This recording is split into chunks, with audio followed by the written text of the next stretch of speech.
Hey yo, what is up everybody, Trail here from Trailblazer Reborn, and welcome to another video.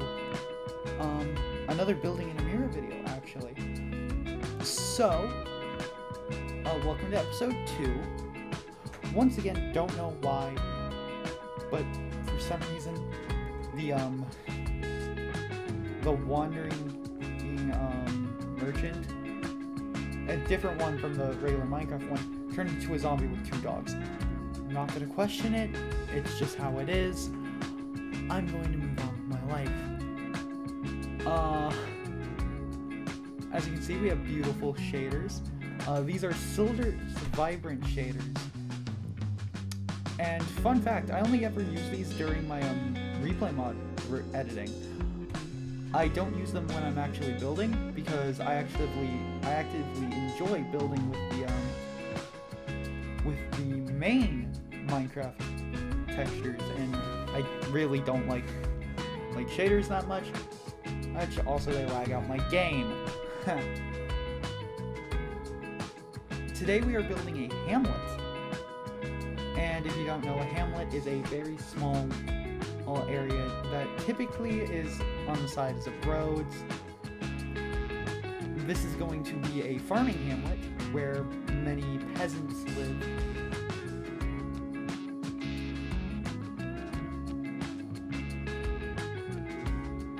And what was I saying? Oh yeah, and I will be continuing on with the Tome of the Sanctum reading, but I will probably do that at we'll probably start that at about 4 minutes.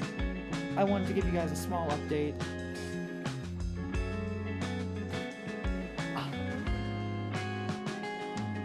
I am going to be working in a lot of I'm going to be working in a project soon. Well, I say soon, it's probably in about 2 or 3 months, and that'll be and I will post it in my Discord when it's posted and ready. I'm really excited for it. I'll say who I am in it, but yeah. I've worked with the creator of it before. You might know him. His name is Fixit412. I've put him in these videos before. He's a good friend, and frankly, you guys really should give him some love.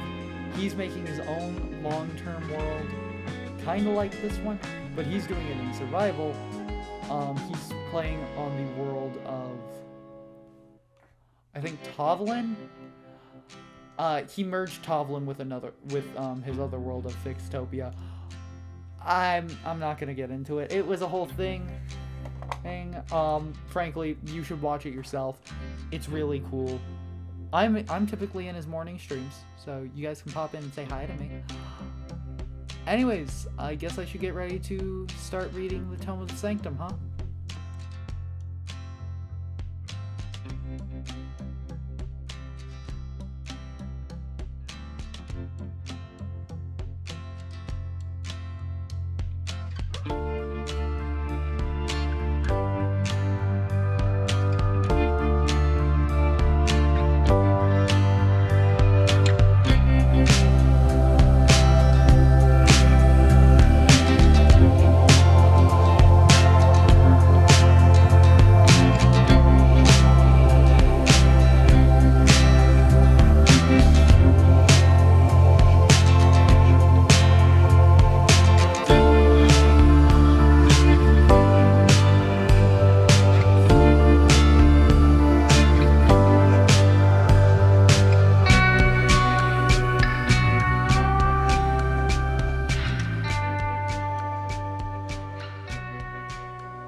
Over time, the dwarves began creating large civilizations deep within the caves of the continent.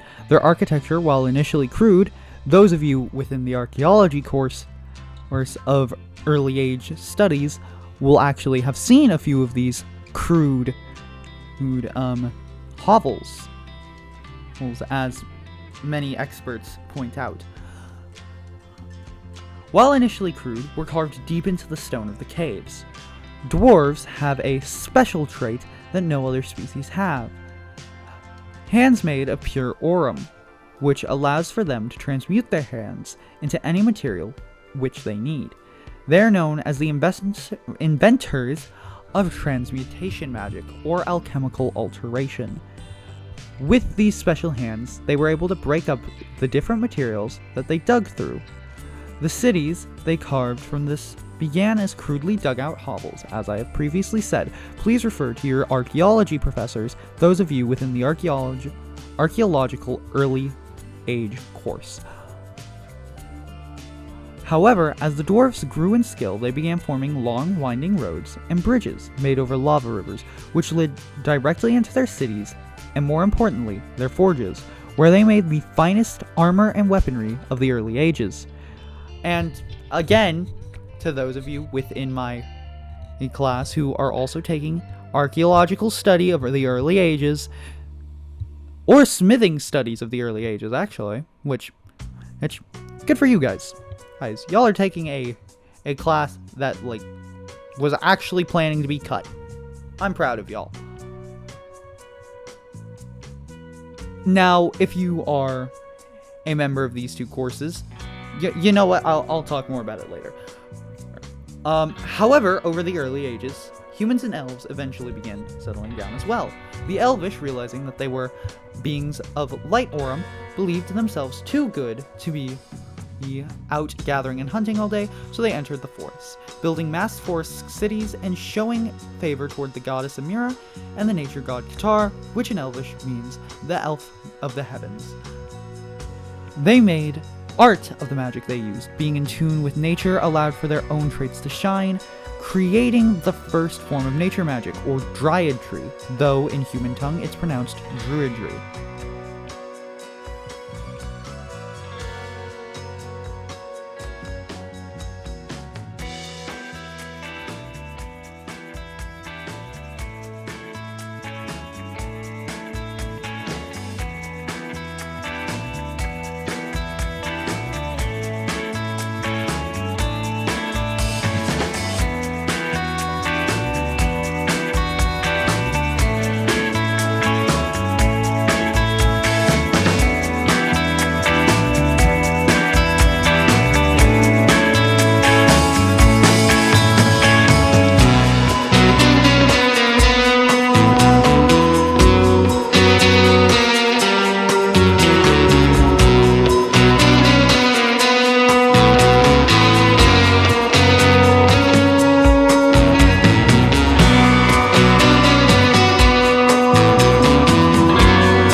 Interesting of these groups, as while many settled within the mortal provinces, a few did not, causing conflicts of people living on settled lands and igniting small skirmishes across the provinces. Those skirmishes were typically crushed by the warlocks, further cementing their role as protectors. But as mortal civilization grew, trouble had been brewing within their not-so-mortal predecessors, igniting the first true war of the early ages. This war would come to be known as the First Holy War.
Chapter 3. The First Holy War. The First Holy War, or as it is also known, the War of the Blood King's Wrath, started shockingly enough in a small mountain village in a region known as the Crying Cliffs.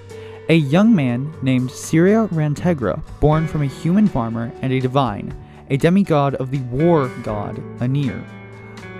Though he didn't know at the time, he would soon find out, but his far simpler life as a farmer boy he would soon end, as he wanted nothing more than to expand his village down the mountain past a known Dragonia den. Dragonia dens are part of Dragonia villages, where their young are nursed and trained in magic. Syria, a man of knowledge, is unlike many within his village, he spent his free time studying and learning of different languages and cultures, and thus he went to negotiate a peaceful expansion of his village. Syria Rantegra spent months studying Dragonia culture and customs to ensure diplomacy was possible. However, when he went to meet the village elder and did a greeting, he was informed that the greeting he did was only used for white Dragonia, more specifically, the Dragonia Emperor. And as Syria stumbled over his words, apologizing, he incidentally enraged the village elder, who declared war on Syria and his home. This also stemmed from an improper greeting to this village elder. Syria had a decision as he walked to his now doomed home. He could give up and die, or he could fight. An anger like no other burned within him as he entered his home, already having made his choice. The Dragonia wanted war. As he said to me while we were walking one day, they'd be slaughtered like lambs in a war they started. So he planned.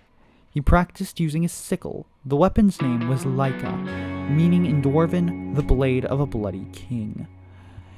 He crafted armor with his leatherworking elvish friend Visuali. He carved out a shield from a rotting pot lid. He didn't raise an army. He didn't need to, for his rage burned brighter than any flag could have.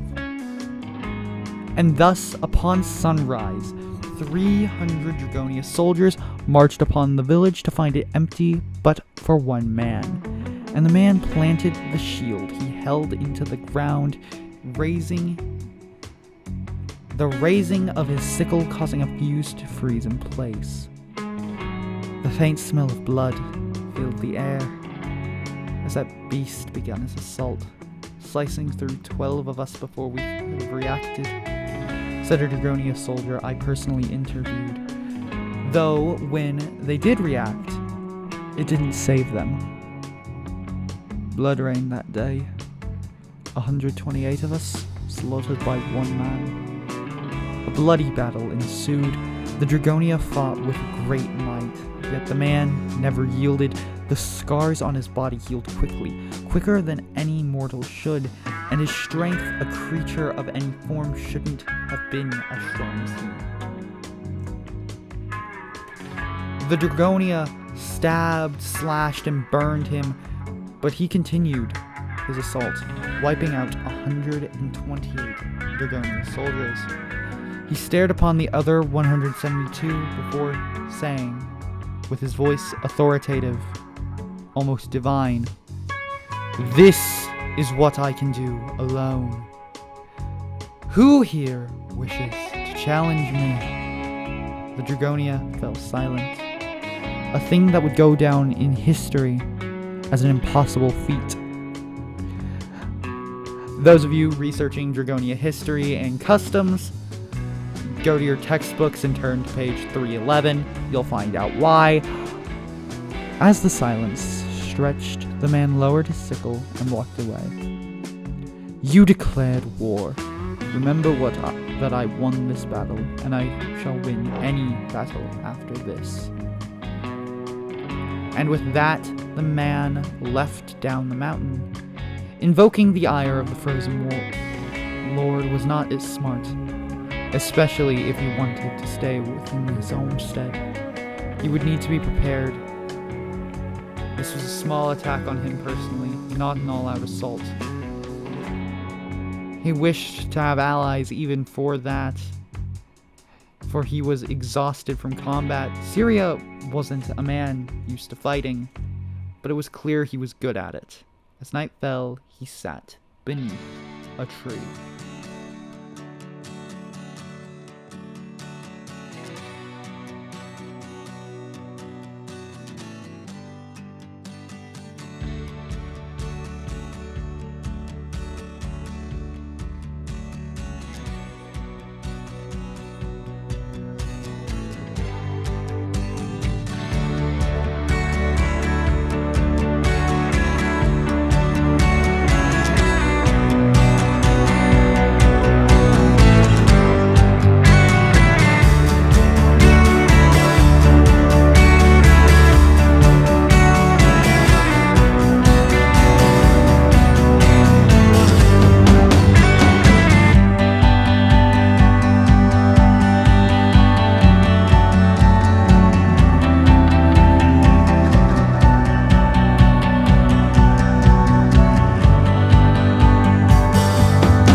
Now, where we left off last time was Sirius sitting beneath a tree.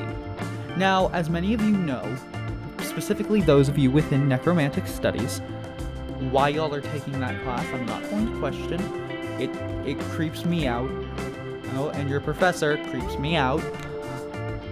However, as you all know, if you study necromancy, staying underneath a tree, specifically an oak tree, is inviting the undead to attack you. Something, and we will continue with that explanation. Something which, in the lands we live in, is dangerous for many reasons. Only one of which is something Syria would have to deal with. The undead. Creatures formed by the giant queen of the void. Undead rise from the dirt during the deep, quiet nights, hungry, hunting for any creature who they can get their jaws on. They continuously move, unneeding of rest. And now they were staring down Syria. Syria, having been without rest for some time, could barely fight off the assault of the underworld's beasts. My bloody body aches. However, you beasts will make good practice for the Dragonia Knights.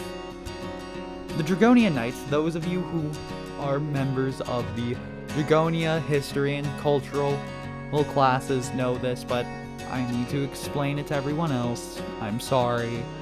The Dragonia Knights were a rumored force within the Dragonia forces.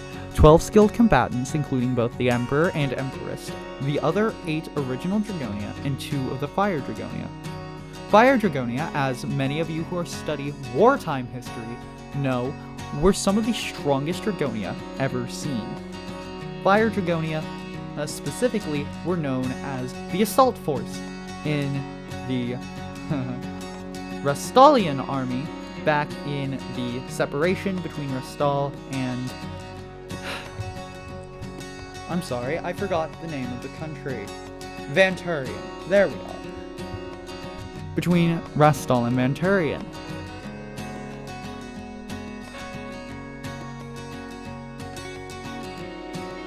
However, that is besides the case. Syria, in the case this force truly existed, wished to be prepared. But when he re-slaughtered the previous dead creatures, he sat beneath that oak tree and slept. And as he slept, he described to me when we traveled together briefly. It felt like I was on the edge, teetering between two worlds. I watched as several figures towered over me. One stated they were interested to see my growth as a warrior, as another said they were worried for my safety and warned if I didn't use my head, I'd die soon.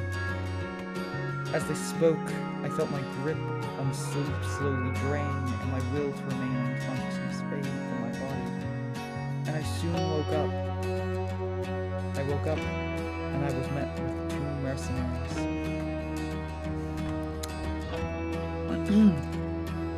Syria, being met by 2 mercenaries, was immediately put on guard. He raised his sickles before realizing these were elvish archers. They later explained to him they believed he was killed by the undead and had come to ensure it, and when he woke up, they almost believed that he was undead, though they still weren't sure despite his aura not being decrepit and dead. As everyone knows, undead creatures, especially undead mages, exude a aurum of pure malice and death. Necromancers, however, don't have to worry about this, and some wizards who willingly choose to become undead don't have to either, as their souls are not stored within the void, constantly being chipped away at by its forces.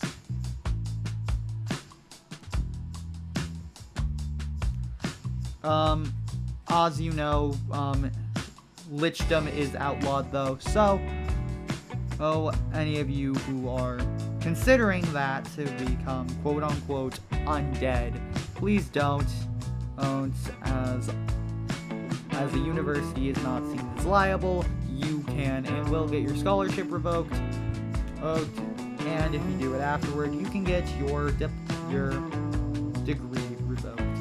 Thank you. we will continue on from here at a later date.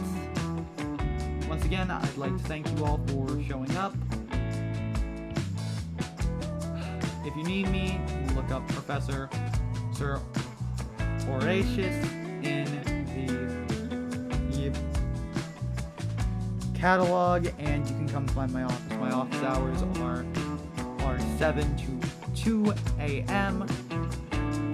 7 p.m. to 2 a.m. Monday to Thursday. Thank you. I will see you all next class.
Hey guys, it's Trail from Trail Plays Reborn.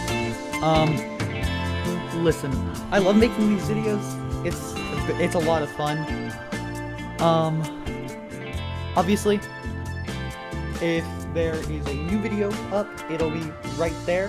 If it is not a new video, it is the best video for you to watch, so I suggest you go watch it. However, obviously, subscribe to my channel. Oh, it's in the center. And then, if you would, please go subscribe to my friend.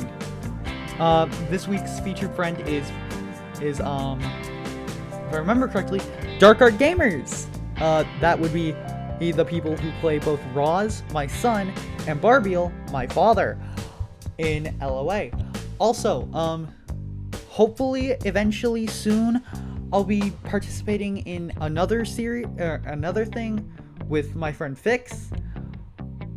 Really excited for that to go on.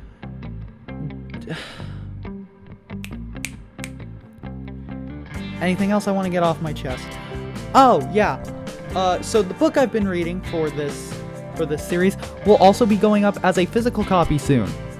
Once I'm done with it. Yeah. Anyways, love you all. See you in the next video. Peace.